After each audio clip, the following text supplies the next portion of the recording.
Organizational change has long represented a challenging area for police organizations. Police organizations exist in dynamic environments where they're constantly being required to adjust and make transition in response to shifts in law, shifts in public expectations, dwindling budgets. So police personnel are adaptive and are able to respond to changes in the environment and in what we expect police organizations to do. But all too often, the change we see in police organizations is adaptive. It's police organizations responding to shifts in environments. It's important that organizations are also considering change that is purposive, change that organizations initiate of their own volition, change that they initiate when they identify something they would like to be doing differently, be doing better, or be doing that they're not currently doing. What I would frame this as is that leaders in police organizations need to think a bit more about the 3 E's of policing. How do we make policing more effective, more efficient, and more equitable? That's not to say that a police organization might not be doing well in all 3 of those domains, but the challenge for police leaders is to engage in what some have referred to as the relentless pursuit of incremental improvement. How do we build upon successes in areas where we are already achieving success? How do we pursue continual improvement in our organizations? How do we work to continually develop our personnel and our practices? So leaders need to be aware of change, not just how we manage change when we must change, when we have to adapt to transformations in our environment in the context of an organization. But leaders also need to be thinking about what future scholars refer to as preferable futures. How do we define a better state, preferred state for an organization or its practices, and how do we bring the organization and its personnel and its practices into that condition? There's a lot of different rules or a lot of different recommendations, a lot of advice that we could turn to in the pursuit of organizational change. What I would very briefly lay out as a core set of principles that leaders ought to think about are the 4 C's of organizational change. The first of those would be communication. How do we achieve organizational change through improved communication in an organization? All too often, leaders and other change agents have a clear idea and a clear understanding and a clear vision of the change they want to achieve, but that vision is not well conveyed to personnel at the front line of the organization.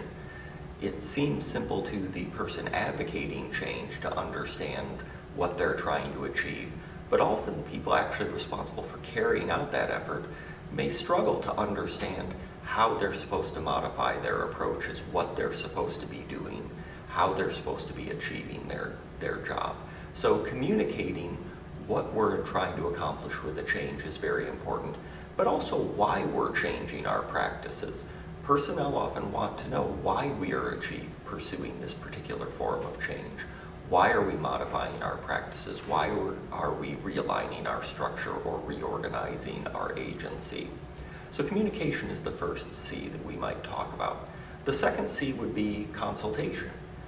Do leaders and how might leaders consult with personnel throughout the organization to better understand the process they're trying to change? The leader may unilaterally decide that a certain form of change is needed, or they may consult people to say, how can we be doing things better? How can we be doing things differently? How can we change in response to a shift in our environment?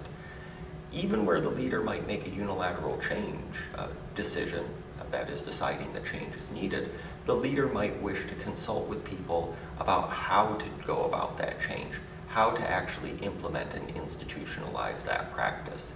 So it's important that leaders think about consulting people throughout the organization about what they're trying to achieve in terms of organizational change and how they're going to pursue that initiative. That ties in very nicely with the third C of collaboration.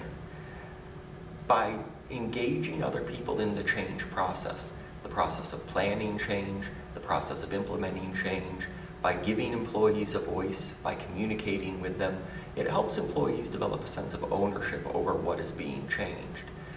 Change is not necessarily being foisted upon the employees.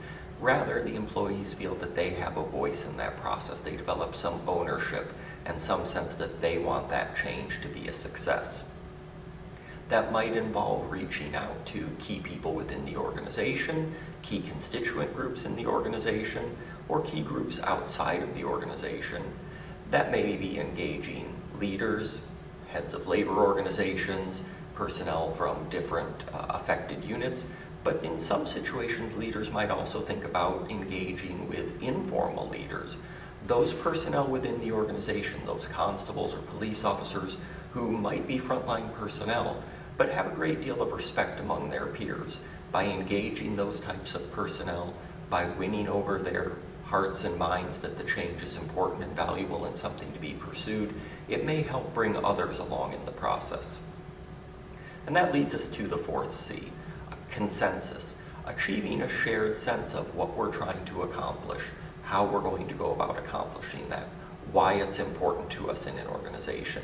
So that's getting buy-in from personnel, buy-in from line officers, from investigators and detectives, but it can also be getting buy-in from frontline supervisory personnel. Often the chief executive of an organization is very far removed from the change that they are trying to bring about. The linchpin often is frontline supervisory personnel who are actually overseeing directly on a day-to-day basis the employees charged with carrying out that change process.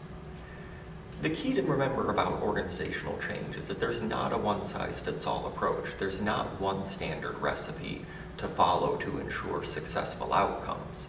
And that makes change a bit of a challenge for us. Leaders have to be adaptive. Leaders have to be innovative, not simply in identifying areas that need to change and areas they need to develop their policing practice, but leaders also need to be innovative and adaptive in how they think about actually implementing and institutionalizing that change effort within their organization.